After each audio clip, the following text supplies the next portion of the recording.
since 2017, we've turned the library over to thousands of New Yorkers who stay up all night to engage in conversation, to hear new perspectives, and to witness some of the most creative artists and writers in our borough. Tonight, we also turn over the aux.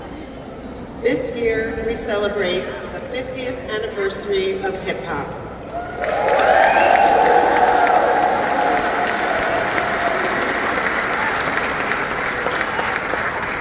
We're celebrating not only the music, but also the social and cultural movement that accompanies it. Hip-hop was born in New York, and some of the greats came out of Brooklyn.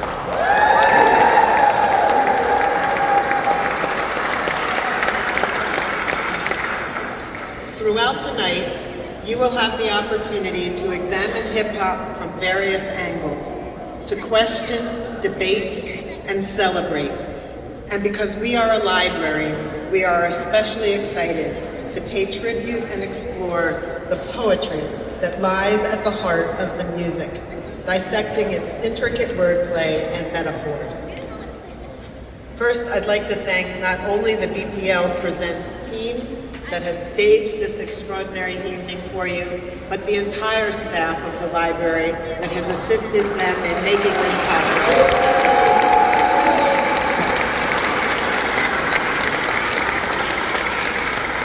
In a moment, you will meet our guest curators who helped bring our vision to reality and who are shaping hip-hop's limitless future. But before you meet them, please join me in welcoming Ariel Polanco, who will guide us through this evening and well into the wee hours of the morning. Thank you.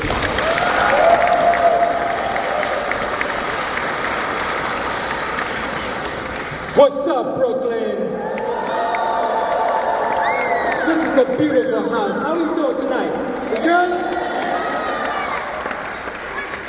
Thank you.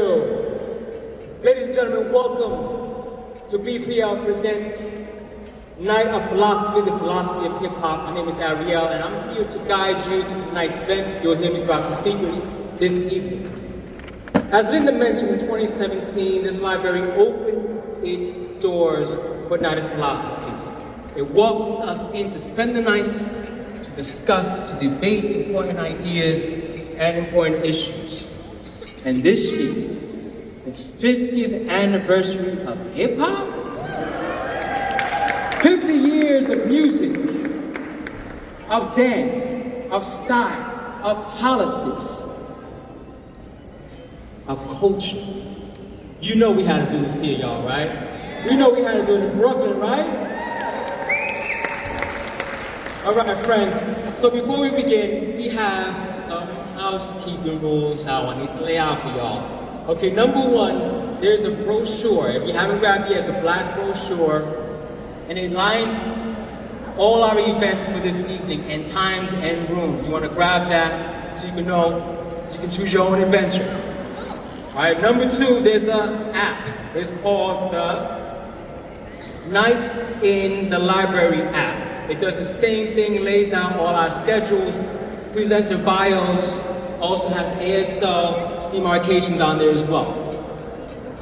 In the building, you will have BPL staff that are wearing red t-shirts. If you have any questions, need any direction, those are the people you want to go to. You're gonna get hungry, friends, and you'll be dancing and having fun, right? So we have lounges here, we have cafes in our right wing, we have food vendors, we have bars, we have a churros vendor outside as well. We're here to take care of y'all.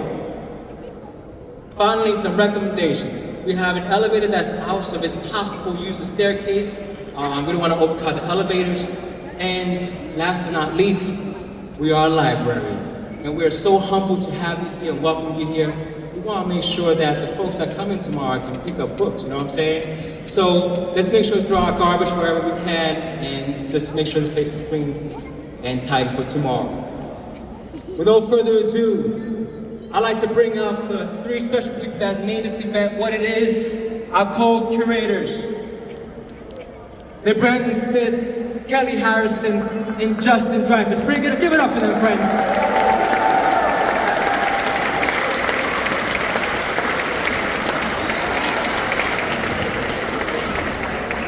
right, is Brooklyn in the house? Come on, y'all. I ain't say everybody speak. Is Brooklyn in the house? Is hip hop in the house? Come on, y'all. Thank you. Appreciate it. We want to make sure we're familiar tonight. Shout out to everybody that's in the crowd that's ever crashed their computer, downloading something off of LimeWire. Like, it's crazy tonight. We're doing the grinding beat in the lunchroom. My name is LeBrandon. I'm the founder of Really Just Hip Hop, and I'm here with my two teammates, Justin and Kelly. My favorite hip hop album is Supreme Clientele. That could change if you ask me later in the night. I don't want to take up too much time, but I think we did a really good job with the curation. That'll speak for itself tonight. Kind of assembled the hip hop Avengers. So we're here to celebrate hip hop tonight, but also to critique it, to debate it, and also to study it. Hip hop is something that we all love, and sometimes when you love something, you have to chastise it, right? You have to take a moment and say, maybe you could be doing this a little bit better. Maybe you need to evaluate or sort of redirect. And it's one of the reasons why tonight is so special. There's a ton of discourse that happens online around hip hop. To be able to spend time together in person and have these conversations really means a lot. So thank you again for being here with us tonight.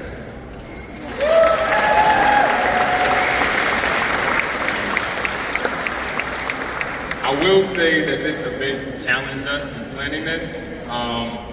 For example, what's your favorite hip hop album? Everybody just shout out.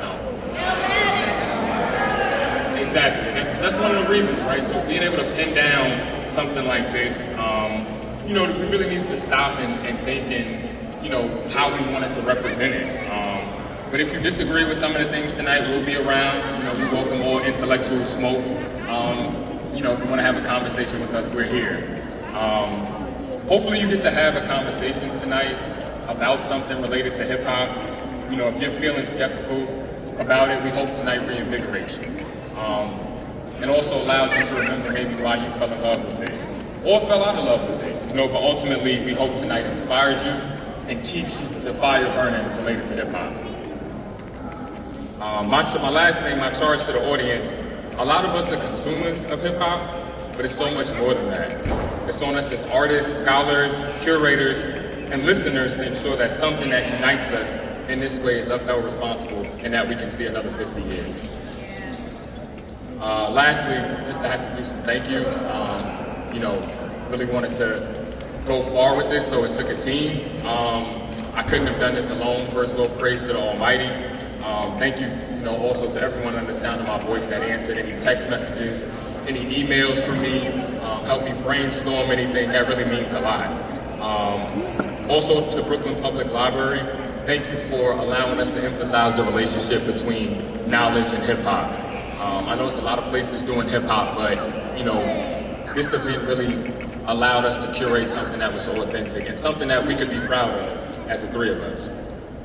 Thank you, Linda, for trusting us. Thank you, Yaka, my cancer brother. Birthday is coming up, foul season.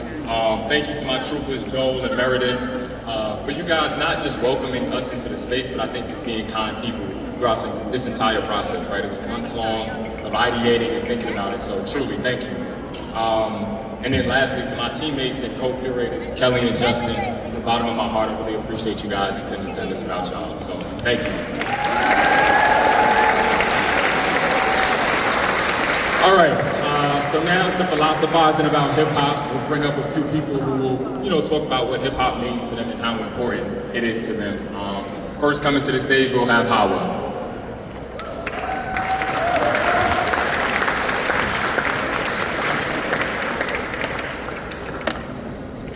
Oi! Hello everybody, how's everyone? Come on, it's Brooklyn! This is Brooklyn, literally the staple of noise, isn't it? Today I just wanted to get up here and just let you guys know what this night means for me. I come from Guinea, West Africa. Can I hear all my Africans? Let me Africans, come on! All the Africans in the building is Brooklyn. But I come from Guinea-Conakry, and to be a part of this is massive for me. the country I come from, we usually like to say we're 10 years behind when it comes to the music. So while you guys were listening to all the new stuff, I was still listening to all like the 2000s and the Jadakiss and the T-Pains and all of that. So to be up on this stage lets me know that things are real and that anything is possible. Hip-hop has been my life. I've known nothing else but hip-hop and music. And for a person like me, coming from a place that I come from, it's very hard to even be on this stage.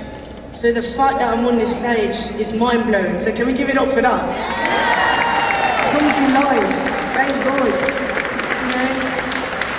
So when I think about hip-hop, it allows all the little girls and boys who've dreamt about making something with their life, who've dreamt about changing these words. It's allowed us to turn it into reality. I am full proof of reality, you know? So for me, it's changed my life in every single way. I couldn't breathe without hip-hop. I couldn't live without hip-hop, because let's be honest, this is how I make my money, innit? Come on. So I'm very happy to be here, and I honestly thank all of you guys for coming out. It's honestly an honour, above all honours, to be on this stage, to be able to talk to you guys, to be able to relate to not only all of you, but all the Africans and all the African kids that are going to grow up and see me here, and they'll be like, oh, they can go even further. So I just want to say thank you, and hopefully tonight we're going to have a great night. Things are going to go amazing. Life is going to be great, isn't it? Inshallah. Come on. Give it up for yourself. Yeah, come on, a little bit more noise. It's Brooklyn.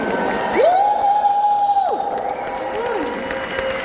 You see, this is what hip-hop is about. The fact that I get to do this. It's amazing. Alhamdulillah. Alhamdulillah. Thank you guys. For the people who don't know, I go by Hawa, and I hope you guys get to see me later on today and we get to talk, inshallah. Have a beautiful one, guys.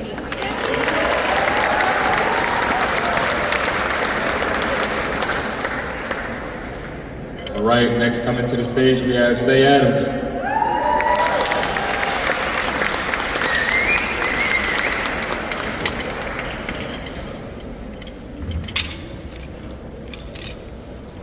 What's up, everybody? Wow. I just have to take this in for a second. You know, I'm from the first generation of people that got involved with hip hop when I was a teenager back in the 70s. And for me, Grandmaster Flash and the Furious Five, Cold Crush Brothers, you know, Houdini, and obviously Run DMC, it meant everything to me. And just a short while later, I became a graffiti artist, and I came up with all the first generation graffiti artists. You know, Crash Days, Lady Pink, B. Quinones, Eric Hayes, you know, Dondi, Futura, everybody. And shortly after that, I was lucky enough to meet Rick Rubin and Russell Simmons when they were forming Def Jam. And I became the first creative director of Def Jam. I've worked with everybody, from Run DMC to Jay-Z, and everybody in between. And when I think about what hip-hop means to me, I think about all the people that we collectively have touched. And I think about opportunity, because in hip-hop, you didn't need a college degree, you didn't need to come from money. All you needed was the love of the culture and the hustle. And the hustle back in the 70s and 80s was real. And I just want to tell anybody that's aspiring to do their thing in this culture, you don't need anybody's permission. You just have to jump in there and do it and be excited and remember that it belongs to all of us. Again, my name is Say Adams, and I want to thank you for listening.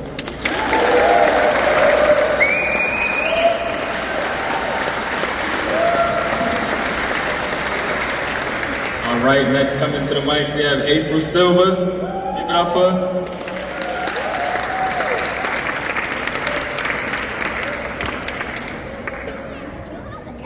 All right, y'all feel good. I just have to say that. Y'all feel good. And I'm so grateful to be here for my life, for your lives, and what we're about to co-create tonight. So, as the other curator, Brandon and Kelly and Justin, they did the main program. I'm co-creating or curating the Hip Hop Dilemma series. So before we get into that and we get into the KRS-One conversation and his lecture, I just want to introduce you to a piece of magic that I actually have on right now, and then I'm going to share a story. So if you all can see, I'm going to step to the side. We can't hear you. So I need the camera to catch this shirt. The significance of this t-shirt, which I have not worn since 1991, is that it is the first piece of product or clothing or merchandise from the very first hip-hop conference on a college campus at Howard University in 1991. And from there, I was the founding president and a part of the group of students that forced that event at Howard University 30 plus years ago. And from there, this industry or this intersection of hip hop and education in the academy was birthed. Because a couple of 18 and 19-year-olds said, we want to take back the culture. We want to merge the academy with the community and that which we create, and we want to own it. And it birthed a movement and enhanced the movement from a bunch of 18 and 19-year-olds. So I made it my business to find this shirt and wear it and bring that magic back tonight. So I just had to show it off in celebration of the spirit of youth and optimism and what we can do if we put our mind to it. But the real thing that I wanted to share is a story, if I may. From there, we started to do a lot of work within the culture, and I was traveling, and there was a hip-hop conference. It was either in Newark at the hip-hop convention, or it was somewhere at University of Wisconsin, I believe it was. And we were all there, a bunch of activists and artists and educators, to kind of do what we're doing now, right? And so at this event, there was a special guest that everybody was clamoring for and waiting for as one of the main General Assembly programs. And at the point that the special guest speaker, who was an elder at the time, was speaking, there was a Q&A session. And the question was asked. Now this person was known, this person was...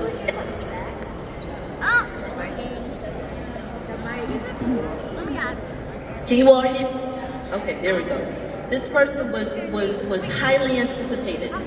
And when we got to the Q&A session of the program, the question was asked, what made you become the person that you are and get involved in politics and social change and activism? Because that's a real thing within hip-hop culture, right? You know, there's the music and the dance and all of those things, but the activism, which is my platform, is a real thing. So that question was asked, and everybody was waiting for this amazingly profound answer from this person who had come from the back to sit with us and give us this in-depth information. But the person got to the stage and said, as everybody waited quietly, I am a recovering addict. And my therapist told me that I can't lie. So I did not join the movement and give birth to the artists that you all love so much. I did not join the movement for political reasons. I did not join because I wanted to help and change the community. I joined the Black Panther Party, the person said, because those black men on 125th Street was fine as hell. And that's the only thing that I cared about. So I'm sorry if I don't have a lofty explanation and if I let you down, but the room erupted in laughter. But the person who was speaking that made this statement and this story so poignant is that person was Afeni Shakur. and she was talking about, the question was asked, how did you get to be the person that gave us Tupac? And the reason I'm telling this story, you all know why I'm telling this story, right? You all know whose birthday it was yesterday, right? You all see the connection. So she said to us, I can't lie to you. Now, I evolved into an activist, but in the moment, I just wanted to be with them fine black men with the afros, and of course this was in the 70s. And she's like, that's the truth. So what we walked away with is that sometimes the truth is not what you think it is. Sometimes the truth doesn't appear as obviously as we think. So the charge from that night, and I've carried this story with me for years, is that we have to be careful about what we see. And hip hop teaches us that there is a function that our vision has that is beyond our eyes.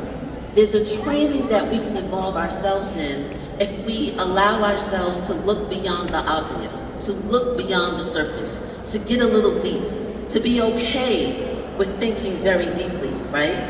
To be okay with going beyond that which is surface, or maybe beyond the headlines. So that moment taught us about the power of truth, but it also taught us about the power of women and the sacrifice and the evolution that women have given to this culture.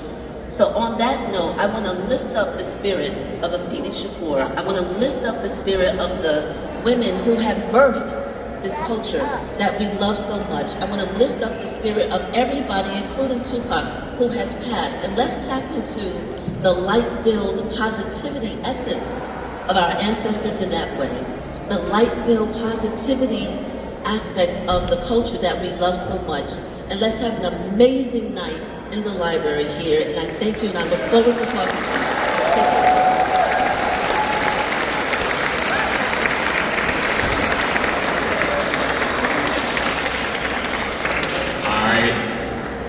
So super excited about this next person.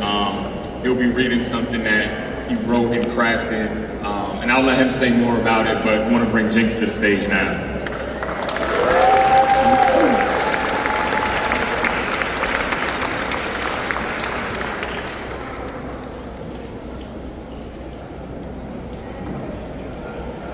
Hi.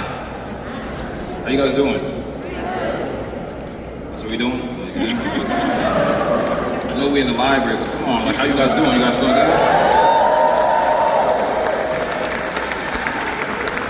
Anytime someone does that, it's really more for me than it is for y'all. I'm just like, all right, like, I'm here too.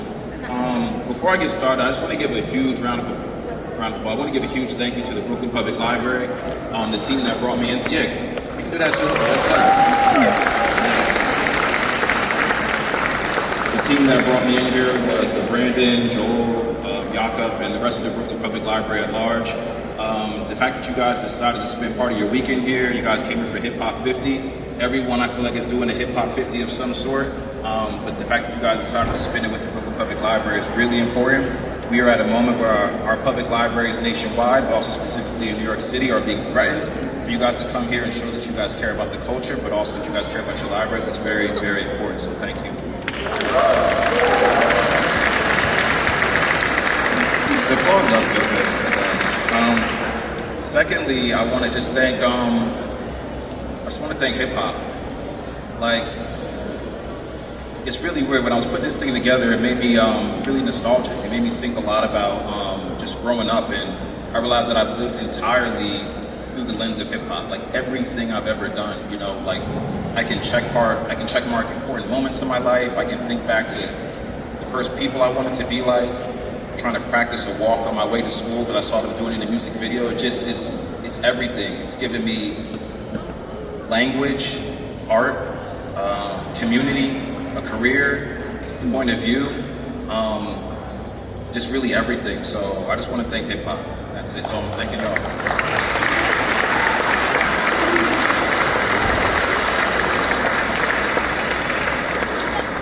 When they first hit me to write this, they said 10 Commandments. I was like, all right, I'm kind of scared, like the 10 Commandments of hip hop, but this is what I got.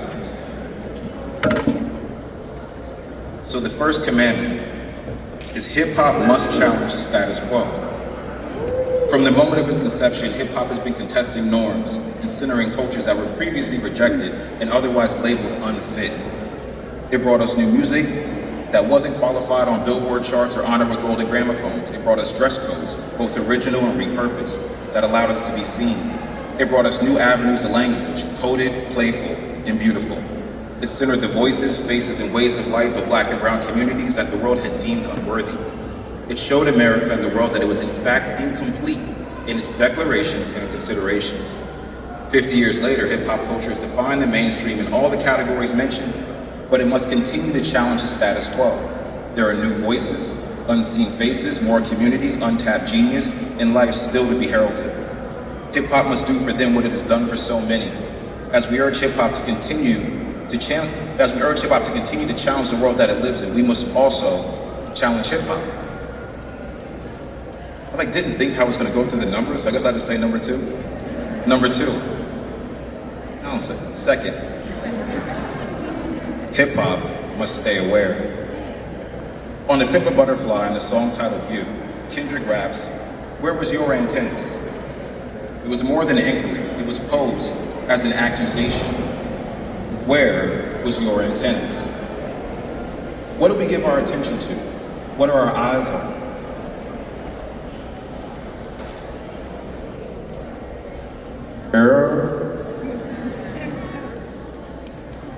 What do we give our attention to? What are our eyes on? What words leave our lips? What are we consuming? What occupies our minds? The real estate of hip hop, our minds. Now, this isn't a binary predicament that I'm cornering us into here. Hip hop is many things to many people. I understand that. And it's often at the same time. And it's changed faces, tones, and terrains across these last 5 decades. But one of its most powerful offerings is its ability to both ingest information from and inject information into the masses, the people, you and I. And because it comes from us, it speaks to us, it has been inextricably connected to the issues that we face. It's always been there. It's told us to take a microscope to the environments and circumstances that we live in and that affect us and that it has on us. It's like a jungle sometimes that makes me wonder how I keep from going under. It has urged us to challenge leadership, fight the power. It reminds us to reject false narratives. Most of my heroes don't appear on no stamps. It's fueled the resistance against our oppressors. Fuck the police. Sorry, little ones. You'll see. It's made us look inward. I was like, no, don't start now. It's made us look inward. I sit alone in my 4-cornered room staring at candles. It reminds us that there is value in our lives simply because we're alive. No such thing as a life that's better than yours. And it's told us that we gonna be all right. Chuck D labeled hip hop as the CNN of the ghetto. And as this thing of ours has grown larger, evolved, and traveled, that ghetto, both literal and figurative, looms large over us and in us. Hip hop is our megaphone and our mirror. It shows us the world. It shows the world us. And it shows us to ourselves. As we continue to need a lot, and we continue to need a lot. A lot of change, a lot of fight, a lot of fighters, a lot of thought, and a lot of love. So hip hop must stay aware. Third, hip hop must honor its history. For far too long, we've heard the gripes and complaints from our forebears within the culture that hip hop is the only genre that discards its elders. Furthermore, that in ignorance of its lineage is almost celebrated, that we bask in our now with little acknowledgement, education, or even interest in those who helped to build our now. And they're not wrong. This is often met with commentary like, they deserve our respect, and we owe it to them to pay homage. Which is partially true. The complete truth is that we owe it to ourselves. The truth is that they are us and we them. There is no separation. To know Jamel Shabazz is to know Renel Madrano. To know MC Light is to know Lotto. To know Dapper Dan is to know Virgil Abloh. To know Spike Lee is to know Calmatic. To know Rakim is to know Hove. To know them is to know yourself.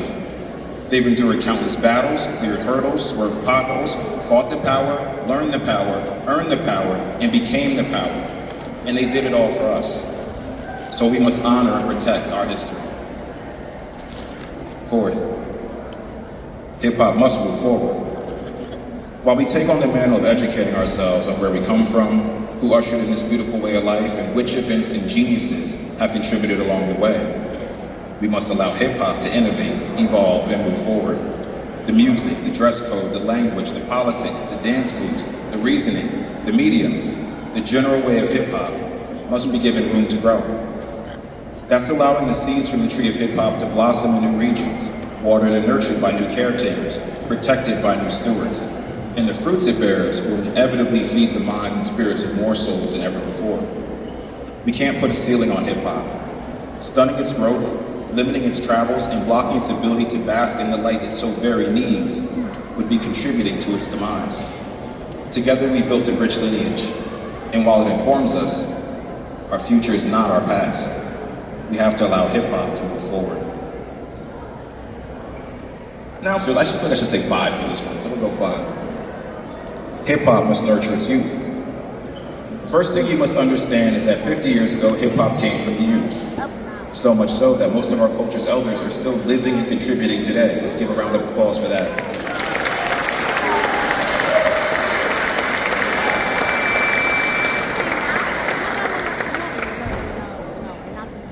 And so does that ethos of hip-hop as a youth-fueled movement. Secondly, regarding issues that you may take with today's youth, understand they are living in a world that was shaped largely without their input. They didn't ask to be here, but they are. And lastly, they do not have a wealth of experience or the information that comes with it. They're still growing and learning, and that means understanding that they will make mistakes and allowing them the latitude to make them. Some of them terrible, but some of them amazing. With that said, hip-hop must nurture its youth. That means giving them things you didn't have when you were their age and not resenting them for it. Opening yourselves and your minds to provide guidance as much as you deliver critique, and helping them to understand the culture's true values and tenets, what it can afford them, and what it requires of them. That means lifting them up as you climb and allowing them to stand on your shoulders. They're the future, and we have to raise them right. In the next 50 years, someone else will be up here. What will they say of our time and theirs? Number 6, hip-hop must be inclusive. As we imagine and create the next 50 years of hip-hop, it needs to be stated that the culture must go to greater lengths to be truly inclusive. We've become a global leader bridging continents, connecting diasporas, centering those who were previously on the fringes of society, specifically on the lines of race and ethnicity. But we must cast a wider net to be truly inclusive. Inclusive of women, inclusive of the LGBTQ+ community, inclusive of non-binary identifying persons, inclusive of people of different ability and neurodiversity. And when we say inclusive, we're not talking about like temporary quotas for optics or celebrating tokenism, and we're not talking about simply tolerating. We're talking about an embrace, involvement, and equity. We must not just open our doors, but also become a home for varied walks of life. And a good home is considered, it's communal, and it's safe. At year 50, it's proven that what hip-hop does, the world emulates. It's far past time that we set the new standard. Number 7. It's my favorite one. Hip-hop must remain real.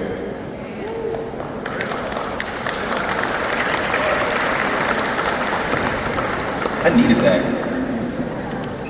Hip-hop culture is one of our nation's largest exports and one of the world's greatest resources. It's been feeding the people for 50 years, long enough to become a necessary item in the cultural diet of this country and our larger world. Multiple generations have been born and bred of it. We cannot allow it to become fake. Hip-hop isn't the latest trend rolling down the algorithm or a factory step and repeat song, dance move, or fashion item. Nor is it slang words or talking points and so on and so forth. I mean, it can be those things, but most importantly, it's gotta make you feel something. Y'all listening? It's gotta make you feel something. It should take hold in your mind and your spirit. It should make you wanna dance like no one's looking. It It should make you want to speak out about what's important to you. It should make you feel fly the moment you step out the house. It should make you argue about your top 5 until you storm out the barbershop or leave the group chat, then go home, change your list just a little bit, and come right back tomorrow and argue again. Hip hop should feel like a warm embrace or a slap in the face, as long as it makes you feel something. And I bet you guys couldn't tell me what you ate for lunch 2 days ago, and I bet tonight, I ain't gonna put you on blast, but I bet you couldn't name everybody you met tonight. Like you forgot their name, like you shook their hand, then you're like, what's their name? You don't know. It's all right, I do it all the time. I did it tonight, sorry. But I bet you remember that song from 10th grade, right? Right?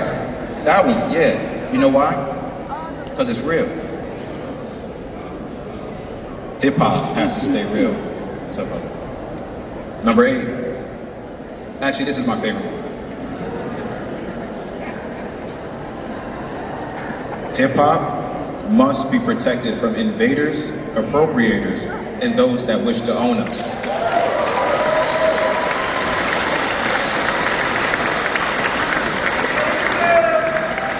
Hip hop must be protected from invaders, appropriators, and those that wish to own us. Newsflash, hip hop is under attack.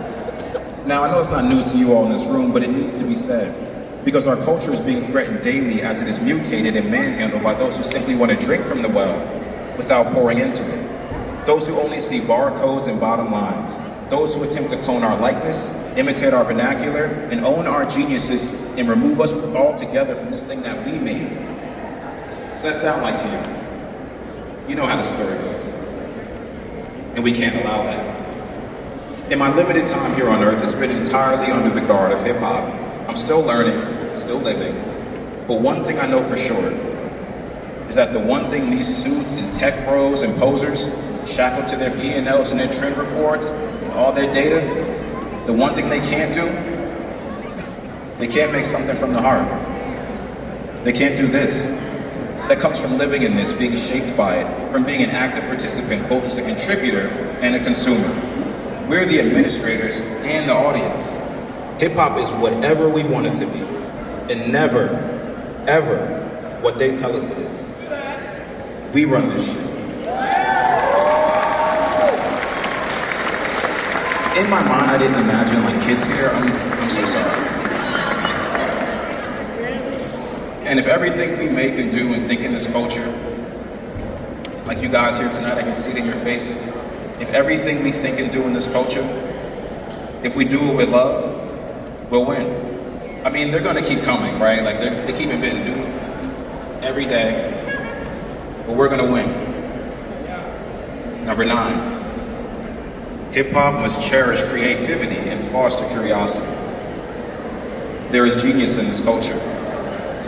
I don't need to state it, but I do enjoy saying it. There is genius in this culture. We have to cherish creativity and foster curiosity. That means allowing the culture to explore and venture off, to be stretched and reimagined, to be remixed and sampled, to allow it to be investigated and flipped inside out, to of course operate with reverence and respect, but to not let what is prevent us from creating what could be. Hip hop got to its 50th year by constantly asking, what do we want to say? How can we do it? Who wants to help? And what's next? You see, this culture is a kaleidoscope. With each subtle twist of the lens, new images reveal themselves. New shapes and colors dance in the light, and another facet of this thing we love comes into focus. Hip-hop's ability to be theater, biography, anthem, fantasy, to be a full contact sport or a therapy session, to be our soapbox and our red carpet, sometimes all at once, will forever keep it at the center of creativity. I urge you all, do what you can with what you've got while you've got it. Learn as much as you can, make as much as you can, share as much as you can, and question everything. Number 10, we got here kind of fast. Number 10, probably the most important one. Hip hop must remain fun. Again, hip hop is a lot of things to a lot of people, but at its core, it's fun. 50 years of the culture means we have people in this room who have experienced early park jams, Rapper's Delight, roller rinks, dance crews, graffiti filling the subways, 5-finger rings and nameplate necklaces, hats to the side, and like that one gold tooth. We've got people in here who went to the tunnel. If you went, you can applaud. Like, we're not gonna snitch on this, all right?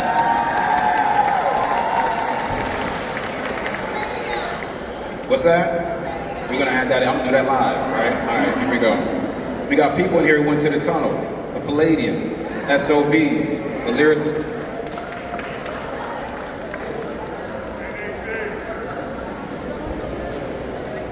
I was on a roll. I started again. From the top. I'm just playing. We've got people in here who went to the tunnel, the Palladium, SOBs, the Lyricist Lounge, Mad Wednesdays, Howard Homecoming, Freaknik. No one, yeah, one person clapped, right? Yeah. They went from the block to the Rock Nation brunch. We got people who consumed and collected rap pages, Ego Trip, The Source, Vibe, Double XL, Complex Magazine, and many others. Listen to New York's Hot 97 and LA's Power 106. Watch Yo TV Raps, 106 in Park, Cedars World, Rap City, The Boondocks. People who rocked FUBU, Cross Colors, and Telfar. People who banged with Def Jam, Rough Riders, and Raucus. People who love Pusha T and Drake. Those who listen to DJ Screw tapes, those who listen to DJ Clue tapes, rock the gangster reels and funk flex bombs, people who are addicted to the Combat Jack show and love a good Migos ad-lib. Those of you who've experienced Lil Wayne, Lil Fame, Lil Bow Wow, Lil B, Lil C's, Lil Kim, and Lil Uzi. We've got vinyl collectors, tape hoarders, mixtape recorders, MP3 downloaders, streamers, bloggers, vloggers, and TikTokers, and too many more icons, events, institutions, and eras to list. And when you hear those names, phrases, and moments, doesn't it feel fun? Come on, doesn't it feel fun?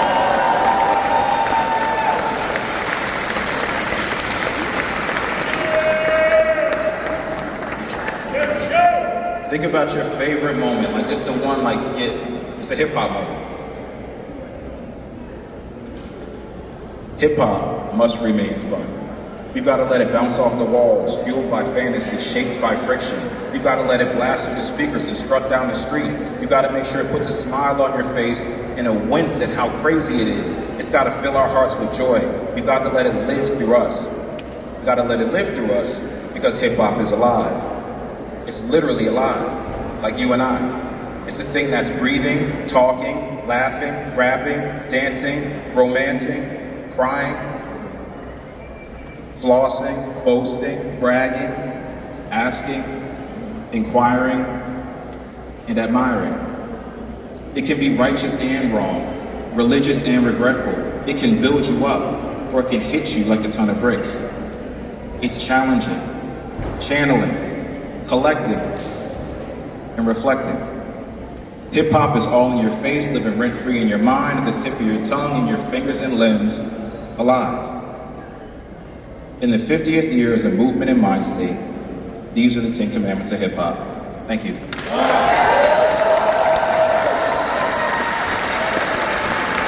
Ladies and gentlemen, next up, fashion curator Solio and his models for Out of Fashion.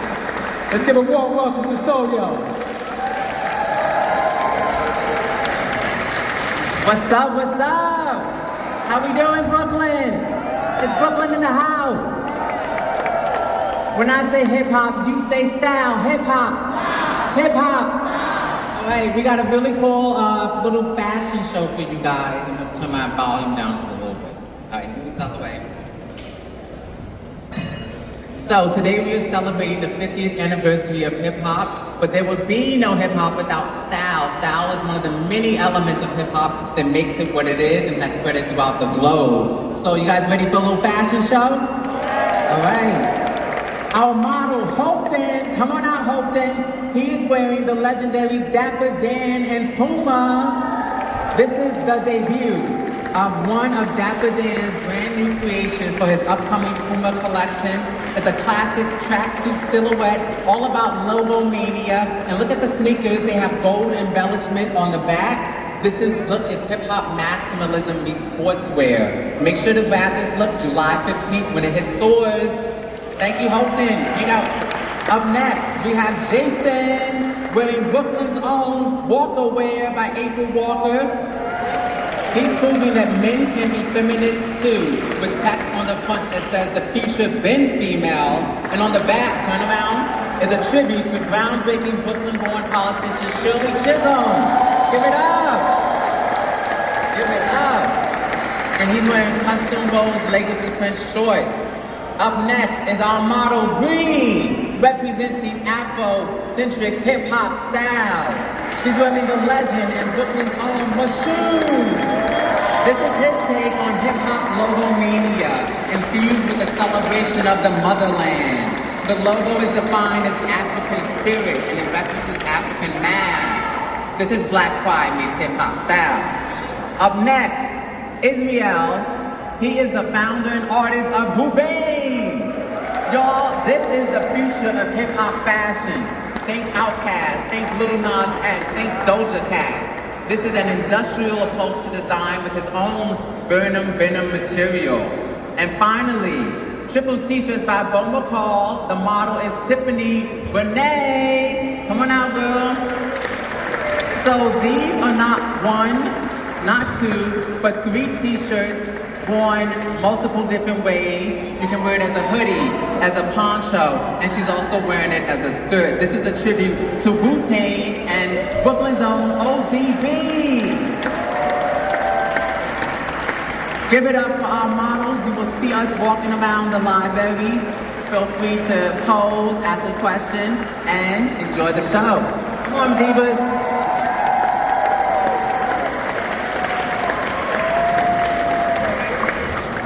Ladies and gentlemen, can we get a warm welcome for the voice of New York, Angie Martinez, and the Honorable Gloria Carter.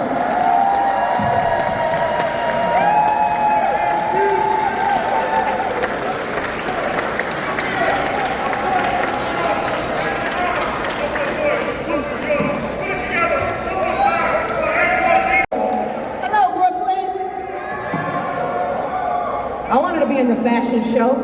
I got my Tiana Taylor sneakers on today. Miss Carter is wearing the Beyonce Ivy Park collection today.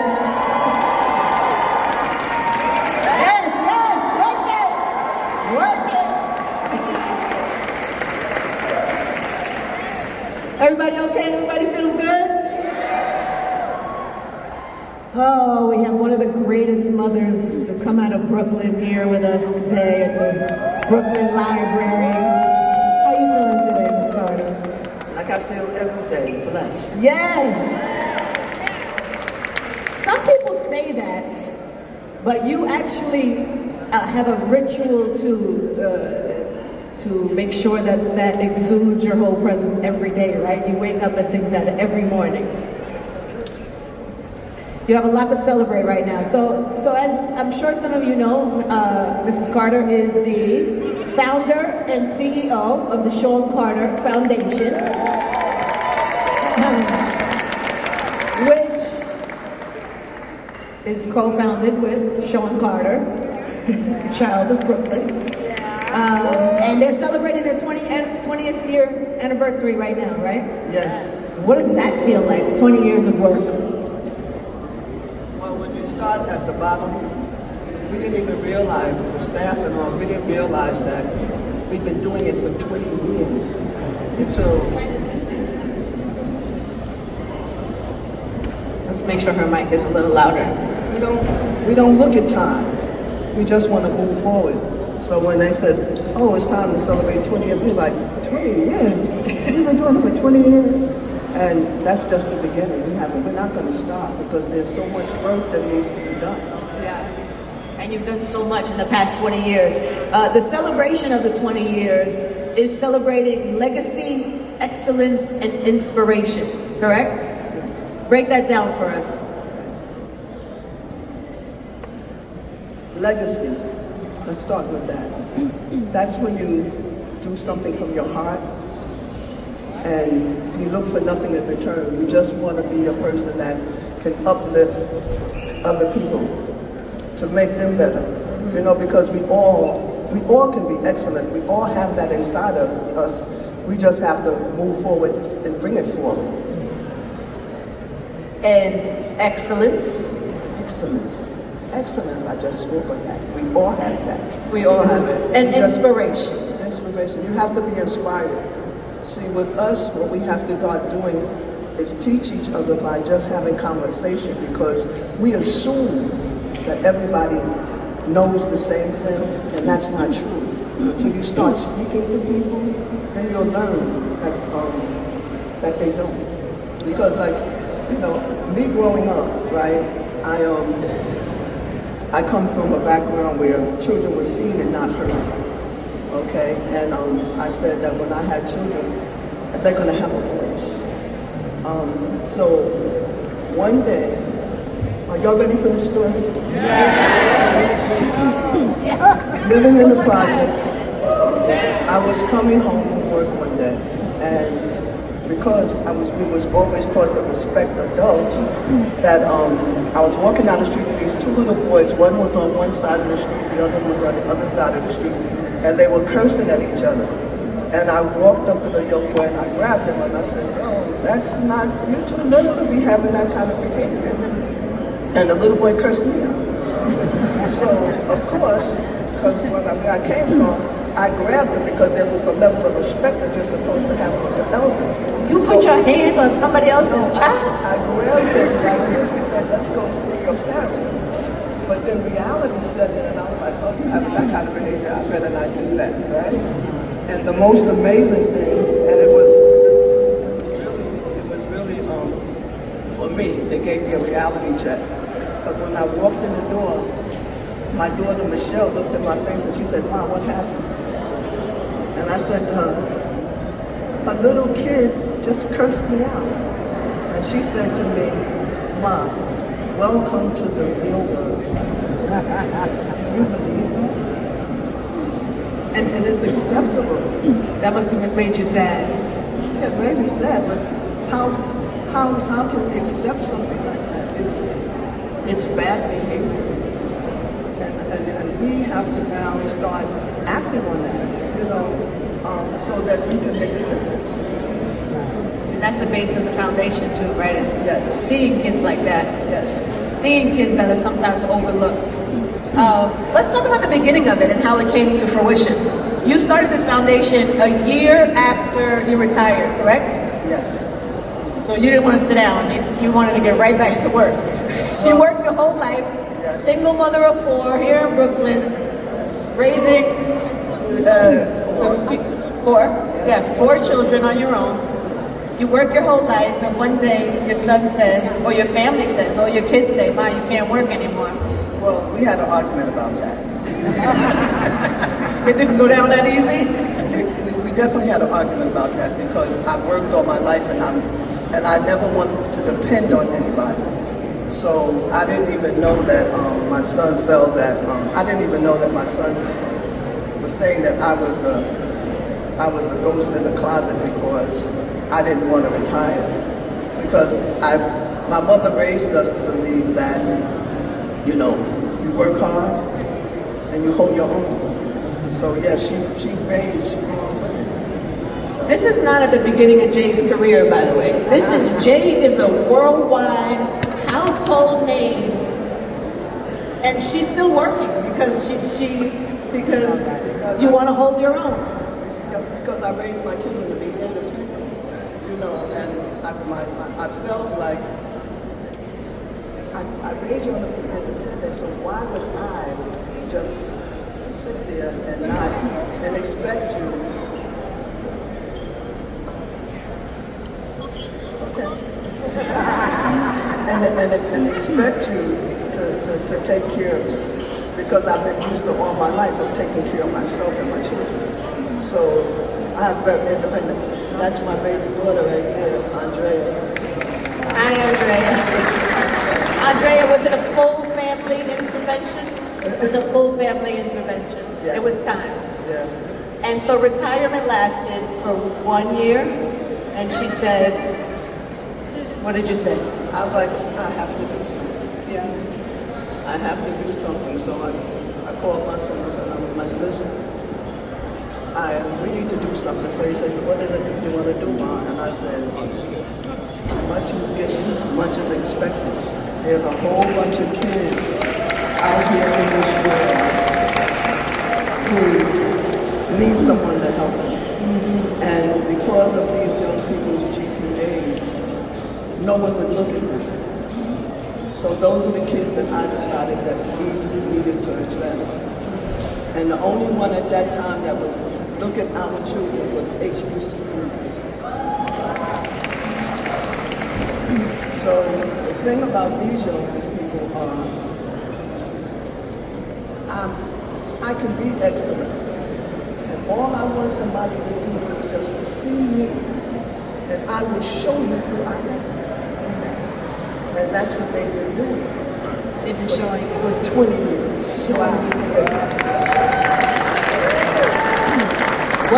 What are some of the greatest success stories? Like, what are the proudest moments? My proudest moments, there's so many. Because of the foundation I've been on, I've been in a lot of beautiful situations. And I call it blessings every day. I've been getting my accolades while I'm here. I'm able to smell my roses while I'm here. Not that I look for that, because I don't do that.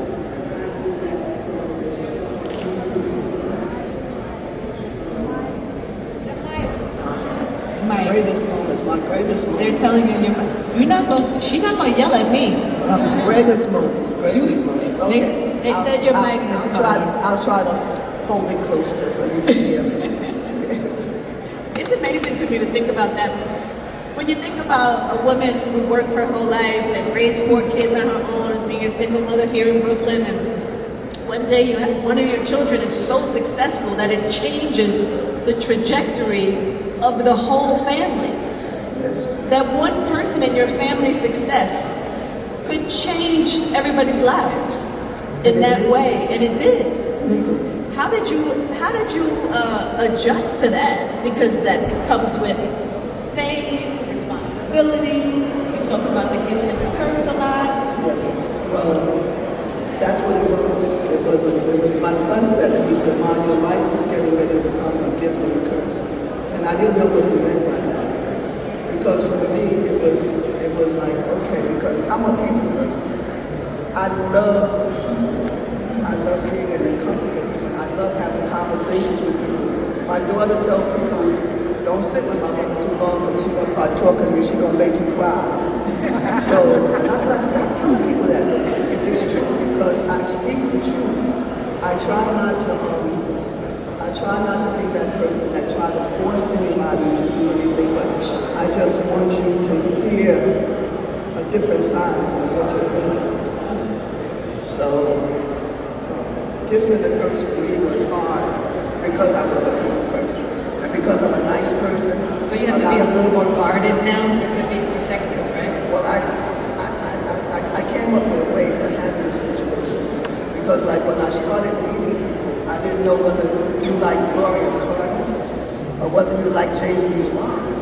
You know, so I had to start putting stuff in perspective, and how I put it in perspective was like, you know, I will receive everybody, and I will start you at the top of the pinnacle. And what I will do for you, because you take my kindness for weakness, I will allow you to work your way down where you want to be in my life. Because when you're out of my life, it's because that's you chose, I didn't choose. So then there's no reason for me to even look back. I never want to be on your bad side. I don't ever want to be on your bad side. I have Jay has been tremendous during my whole career.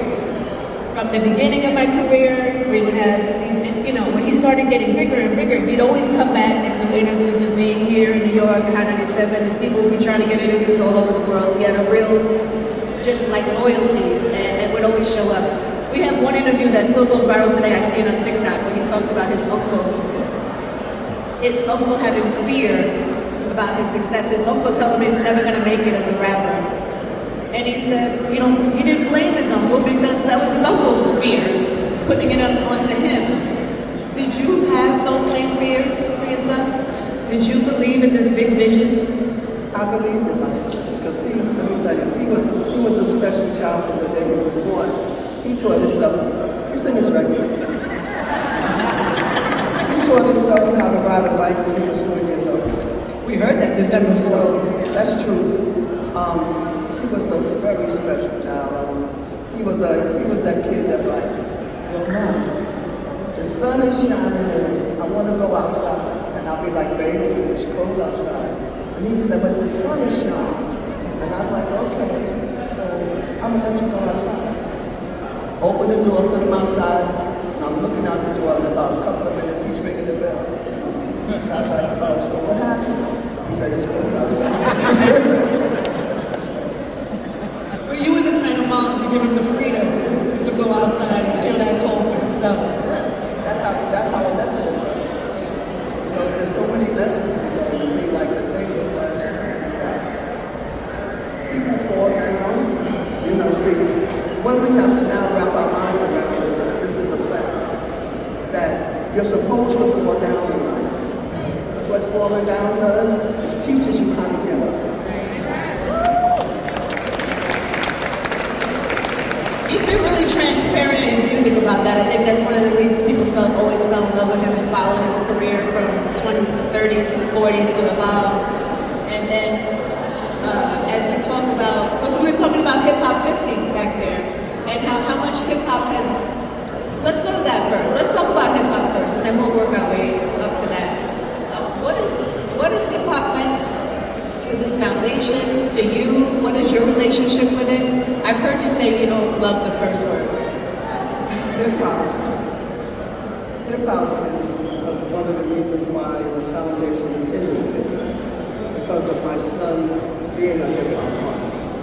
You know, if it wasn't for that to start us, you know, and maintain us, you know, when we were struggling, because whenever you start any kind of business, you're starting at the bottom and you're struggling and you're learning. And you have to learn your way, you have to feel your way, and especially when you're trying to uplift children. There's always, the devil is always busy. So there's times when you're going to feel like, I can't do this, but you can do it, because the foundation taught me that that's my purpose. You know, like sometimes, I used to always say to people, you know, like, you know your purpose, you know your purpose. No, you don't. Sometimes your purpose finds you. And by us doing the foundation, that was my purpose. And that's why I still do it to this day. And I'm going to do it for as long as I can. Beautiful staff. Hi, Donna. Like-minded people. You know, like, we all started from the bottom, you know. We were in there not knowing what we was doing, but we knew what we wanted to do. We knew what we expected from the foundation. And we worked together, we cried, we quit, and then we showed up the next day. You know, we had arguments, you know, because that's why it's called a village. That's what we have. We have a village. When we talk about hip hop turning 50, and we talk about the evolution of how far we've come from this, you know, this culture, this music that started 50 years ago. When you think about a 50-year-old person